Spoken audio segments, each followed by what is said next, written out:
It's tricky because when obviously you're starting up on your own, and I think in our area it's a relatively new sort of concept, physiotherapy for animals.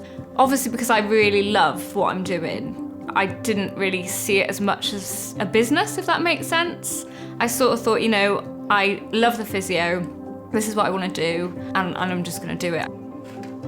Obviously I do still work at the vets, and I do still think it's really good for me because I'm constantly learning, constantly having new animals in with different conditions and things wrong, so it's always a learning curve.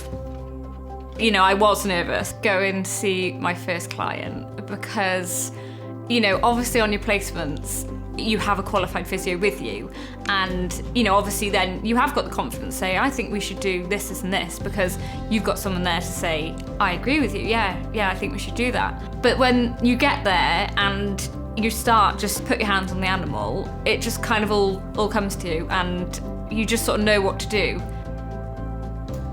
I knew that I wanted to do it as a business, but it was just, I didn't really know how to go about it and what I needed to do.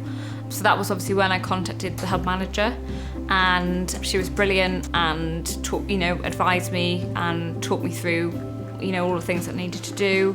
I did like a business template, and that was quite helpful. But I think in general, it was the websites and the marketing side of things, because I'd never done any of that before.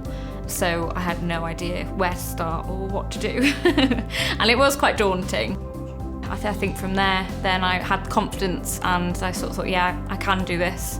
Even just sort of the hub manager saying to start up a Google account and Yell, for example, I just wouldn't have thought about these additional free sort of sites that I could use for my advertising. Even just doing things on Facebook posts, how to get people's attention, or, things on Google where you can get your website higher up so people can see it more.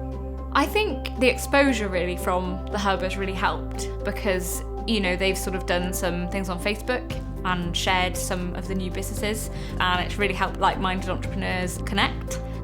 I have been in touch with similar businesses in the local area. We can meet up and hopefully perhaps even do some work together and sort of help each other out. And I would say to anyone that's thinking, oh, should I turn this into a business? They've got a dream or a passion or something that they love and they're really not sure. I would just say, go and talk to them, and they will be behind you and sort of make you feel like anything can happen. I'm just sort of loving every minute of it and what I'm doing. So I'm really not sort of thinking too far ahead. I'm just going with it, and I'm just glad that I'm doing what I love, and that's the most important thing to me.